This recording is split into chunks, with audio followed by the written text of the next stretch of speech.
여러분 안녕하십니까? 뉴스라이브 문을 엽니다. 오늘 오후부터 서울은 태풍 쏠릭의 영향을 본격적으로 받게 될 전망입니다. 수도권은 오늘 밤과 내일 오전 사이가 고비가 될 것으로 예상되는 가운데 최대 200mm의 폭우와 강풍도 예상됩니다. 첫째도 안전, 둘째도 안전입니다. 8월 23일 뉴스라이브 지금부터 시작합니다. 오늘의 헤드라인입니다. 태풍 쏠릭이 북상하면서 수도권은 오늘 밤부터 내일 오전까지가 최대 고비가 될 것으로 전망됩니다. 쏠릭은 강풍과 폭우를 동반하면서 침수와 시설물 파손 등이 우려되고 있습니다. 태풍 시 유의점들 짚어봅니다. 용산구가 소규모 상가와 식당가들에 대해 예고 단속제와 함께 종일 주차 허용을 시작했습니다. 상인들은 반기고 있습니다. 어젯밤 8시경 상계동의 한 아파트에서 불이 났습니다. 주방에서 불이 시작된 가운데 거주자 등 입주민 8명이 병원으로 이송됐습니다.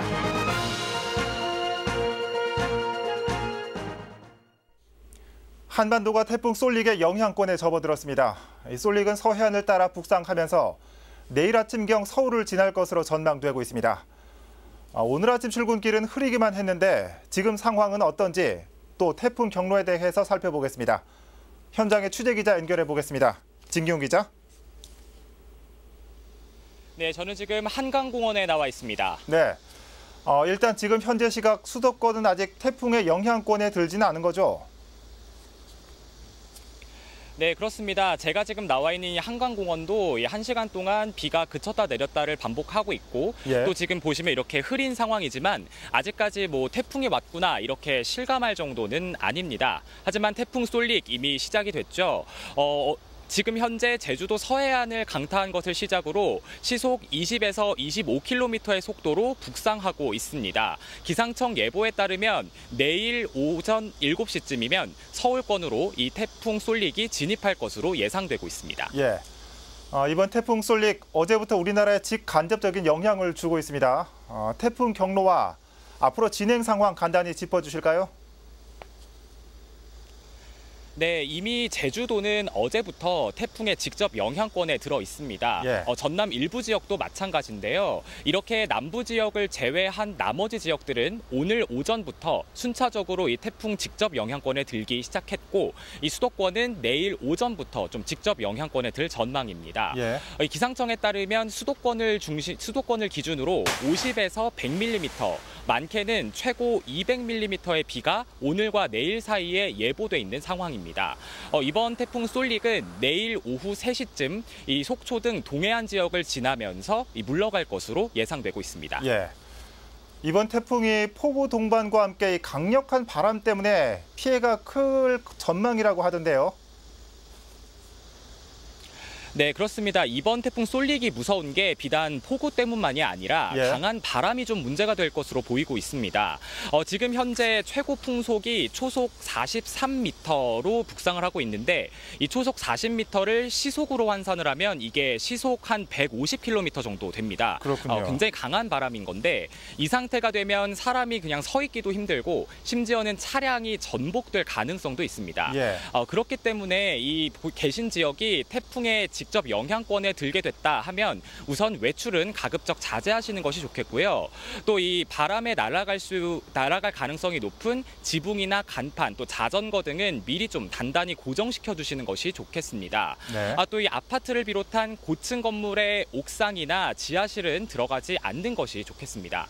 또 길 가다가 만날 수 있는 이 하수구, 이 맨홀 뚜껑 이거 좀 조심하셔야 되는데요. 이 하수구가 범람을 하게 되면 이 맨홀 뚜껑이 튀어오를 수 있기 때문입니다. 또 이 가로등이나 신호등, 전신주는 전류가 흐를 수 있기 때문에 손으로 절대로 직접 만져서는 안 됩니다. 이 밖에도 가정에서는 상비약이나 비상식품, 또 식수나 손전 등을 좀 미리 준비하시는 것이 좋겠고 또 집 주변에 있는 배수구나 하수구를 미리 점검해서 좀 미리 뚫어놔야지 이 침수 피해를 예방할 수 있습니다. 또 이번 태풍이 무엇보다 강한 바람이 예상되는 만큼 창문 깨질까 봐 걱정하시는 분들이 많을 텐데요. 이 창문을 고정을 하실 때 유리와 샤시를 연결시켜주는 이 접합 부분인 창틀을 좀 단단하게 고정하시는 것이 중요합니다. 이렇게 해야지만 이 유리가 흔들리지 않아서 창문 파손 사고를 예방할 수 있습니다. 자, 이렇게 상황이 이런데 서울시를 비롯해서 각 자치구에서는 어떤 대응책을 세우고 있습니까? 네, 우선 서울시에서는 어제부터 이 비상체계에 돌입했습니다. 취약시설과 주요 시설을 점검하는 것을 시작으로 이 신월 빗물 저류 배수 시설을 가동시키면서 이 빗물 저류 작업에도 나섭니다. 또 이 여름철 폭염 대책으로 세워두었던 이 그늘막을 접고 또 이 단단하게 고정시켜서 안전사고에도 대비하고 있고요. 이와 동시에 각 자치구에서도 비상 대응팀을 꾸려서 이 반지하 주택이나 쪽방촌, 또 각 자치구마다 있는 이 상습 침수 피해 시설을 공무원들을 파견해서 점검하면서 대응해 나가고 있습니다. 네, 무엇보다 이 피해가 예상이 되는 상황이 되면 지체하지 말고 119나 120 다산 콜센터 또 각 자치구로 빠르게 신고하는 것이 중요하다고 강조하고 있습니다. 네, 지금까지 한강공원에서 태풍 관련 소식 전해드렸습니다. 네, 진기훈 기자 잘 들었습니다. 아직까지 서울은 폭풍 전 고요한 모습입니다. 내일 이 시간은 어떤 모습일지 걱정도 됩니다. 서울 한강공원 연결해봤습니다.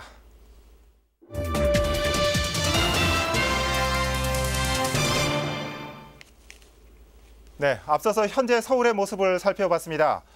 강력한 태풍을 앞두고 있는지라 더욱 긴장이 앞서고 있습니다.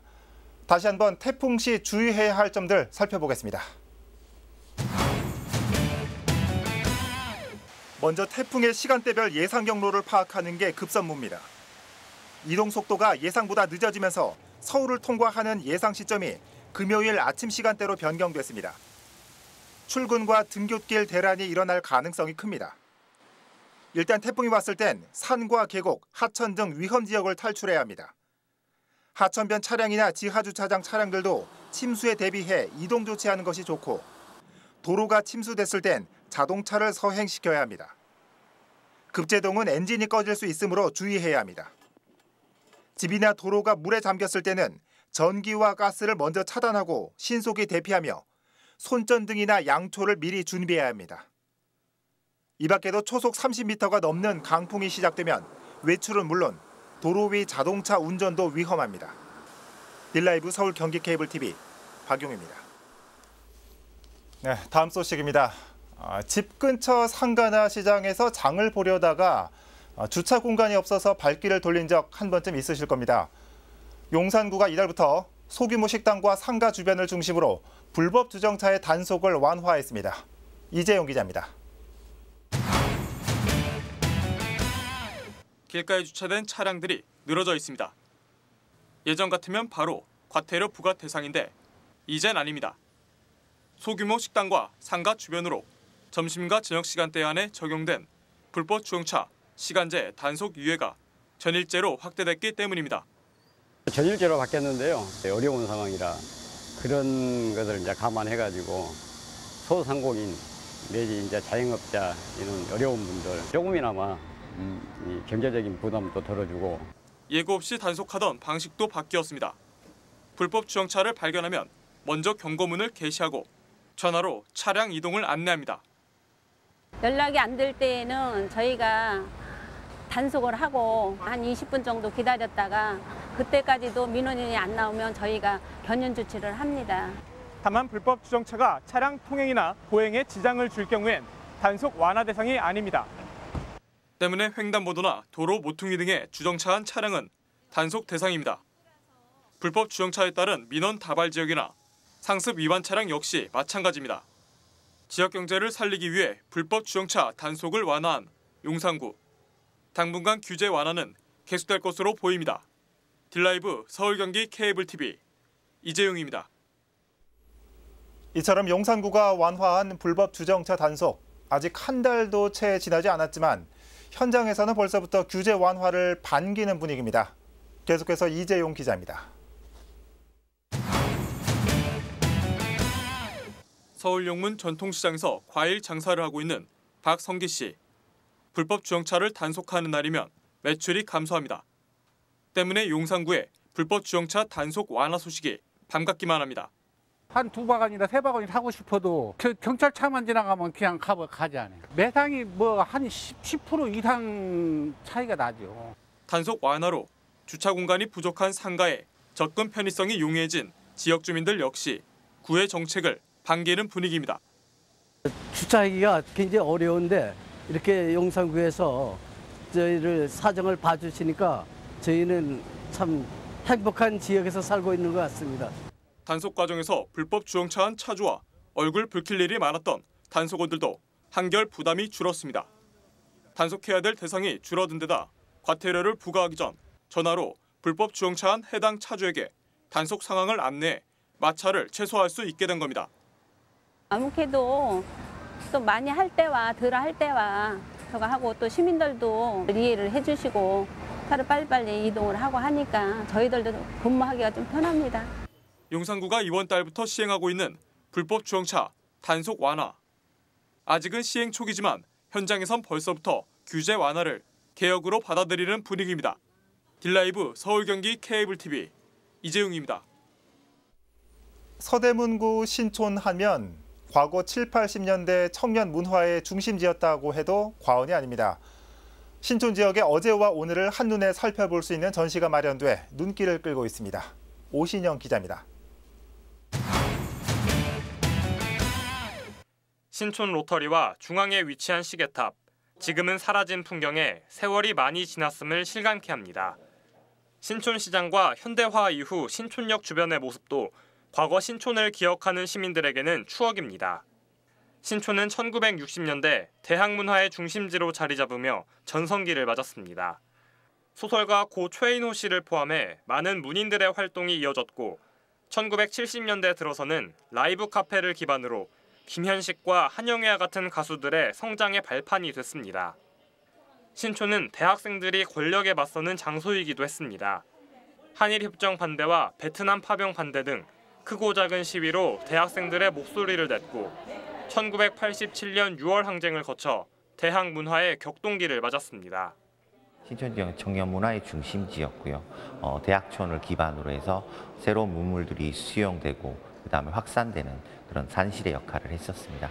그래서 그런 의미를 살리고자 신촌에서 탄생한 문화, 탄생한 음악, 그다음에 신촌의 패션과 유행, 그리고 87년도 민주화 운동까지. 신촌의 전성기를 만나볼 수 있는 청년 문화의 개척지 신촌전은 오는 10월 21일까지 서울역사박물관에서 열립니다. 딜라이브 서울 경기 케이블 TV 오신영입니다.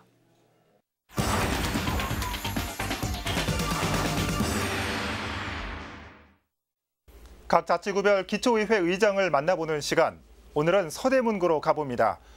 서대문구 남가좌동과 북가좌동을 지역으로 하는 더불어민주당 윤유현 의원이 서대문구 의장으로 당선됐습니다. 윤유현 의장 연결돼 있습니다. 의장님 안녕하십니까? 네, 안녕하세요. 반갑습니다. 네. 먼저 8대 서대문구 의회 전반기 의장으로 당선된 소감 먼저 한 말씀 부탁드립니다.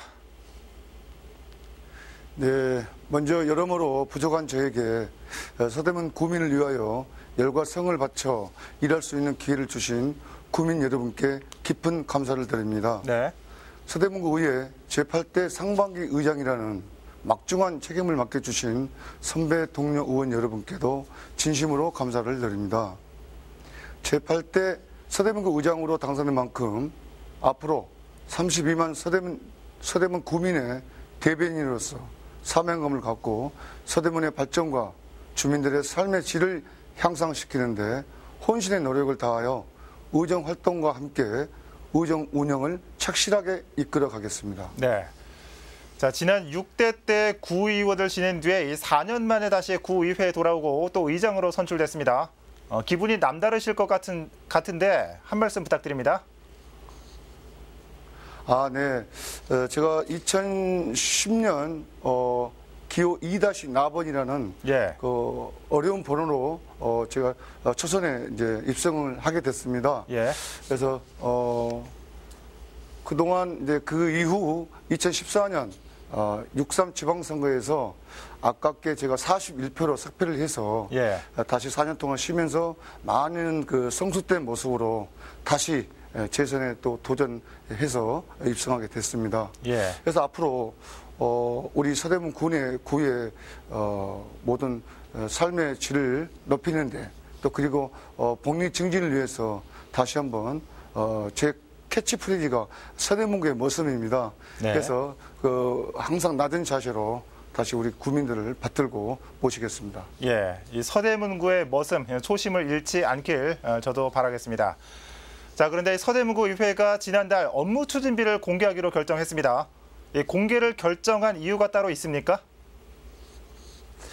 네, 현재 국회에서도 특활비에 대해 큰 이슈가 지금 되고 있지 않습니까? 그렇죠. 따라서 저희 지방의회에서부터 먼저 솔선수범해야겠다는 다짐을 해서 저희 민주당 의총을 먼저 열어서 동료 의원들하고 동의를 얻어서 저희가 통과를 했고, 다음에 또 전체 또 의총을 열어서 구의원 모두도 저와 같은 의견을 같이 동의한다는 것을 확인했습니다. 예. 이에 대해 우리 서대문구 의회에서는 의원총회를 열고 업무 추진비의 투명성을 높이기 위해 만장일치로 업무 추진비를 공개하기로 결정했습니다. 그렇군요. 자, 이 마지막으로 앞으로 네. 의회 운영 방향과 주민들에게 전하고 싶은 말씀 해주시죠. 네, 제8대 1기 의회는 여야를 떠나 15명의 의원들이 상호 간의 존중과 신뢰 속에 자유로운 토론과 대화를 통해 각 의원분들의 역량을 충분히 발휘할 수 있도록 의장으로서의 역할을 성실히 수행하겠습니다. 예. 저는 의장으로서 동료 의원의 의견을 최대한 존중하고 수렴하여 이를 의정에 반영함으로써 모든 의원들이 한마음으로 지역 발전과 주민 복리 증진에 최선을 다하겠습니다. 네. 자, 이 말씀하신 것처럼 이 서대문구 의회의 보다 투명한 구정 운영 앞으로도 기대하겠습니다. 의장님, 오늘 말씀 감사드립니다. 네, 고맙습니다. 네, 서대문구 의회 윤유현 의장 연결해봤습니다.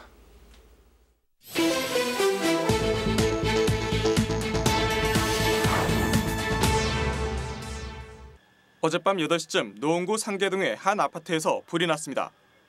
이 사고로 거주자 이모 씨 등 8명이 경상을 입거나 연기를 흡입해 인근 병원으로 이송됐습니다. 경찰과 소방당국은 아파트 주방에서 불이 시작된 것으로 보고 오늘 합동 감식을 진행할 예정입니다. 어젯밤 9시 30분쯤 서대문구 충정로 3가에서 승용차 한 대가 가로등을 들이받는 사고가 발생했습니다. 이 사고로 운전자 1명이 경상을 입어 인근 병원으로 이송됐습니다. 경찰 당국은 정확한 사고 원인을 조사 중입니다. 지난 21일 오전 9시쯤 송파구 문정동에서 승용차 한 대가 아파트 외벽을 들이받는 사고가 발생했습니다. 인명피해는 없었으며 경찰 당국은 사고 경위를 조사하고 있습니다. 뉴스라이브 사건 사고였습니다.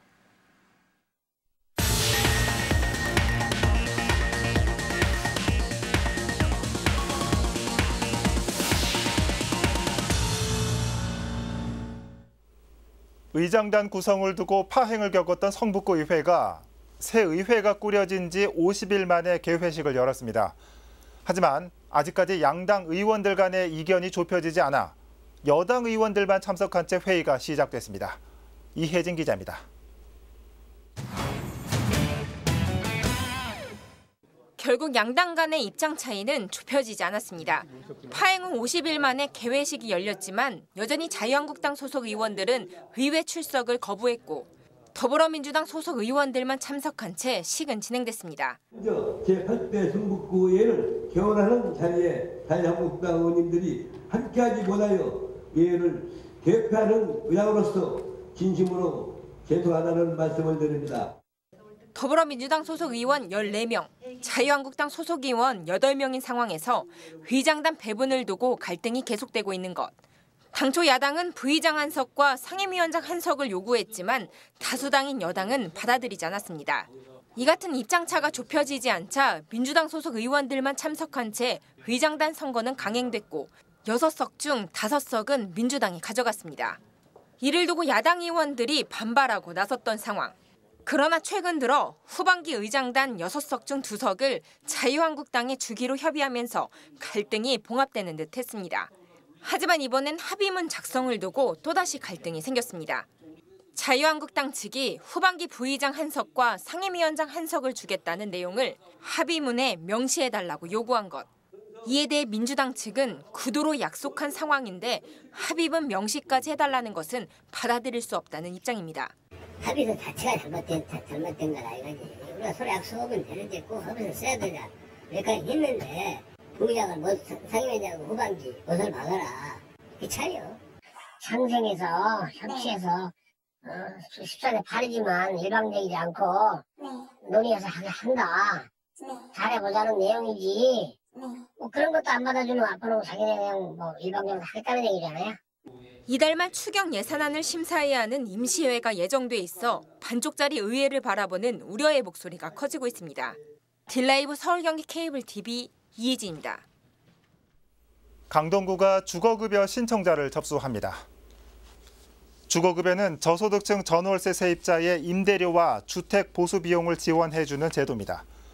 이번에 접수하는 주거급여는 부양 의무를 다하지 못하는 가족 때문에 지원을 받지 못했던 저소득층도 부양 의무자 유무에 상관없이 신청할 수 있습니다. 4인 가구를 기준으로 소득이 194만 원 이하인 경우 신청할 수 있으며 자세한 내용은 국토교통부 홈페이지와 강동구청에 문의하면 됩니다. 종로구가 2018년 하반기 평생교육 프로그램 수강생을 모집합니다. 이번 프로그램은 8월 27일부터 11월 21일까지 운영되며 정리수납과 양성과정과 김치요리교실, SNS 마케팅 등 모두 7개 강좌로 구성됐습니다. 모집 인원은 강좌별 20에서 60명이며 수강료는 프로그램당 3만 원에서 10만 원입니다. 참가 신청은 종로구청 홈페이지나 교육지원과를 통해 하면 됩니다.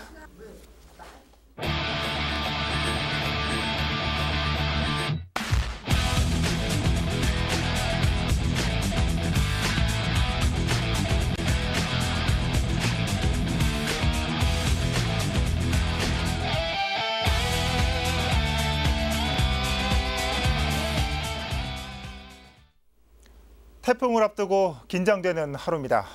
불필요한 외출은 자제하시고 승용차보다는 대중교통을 이용하시는 게 좋습니다.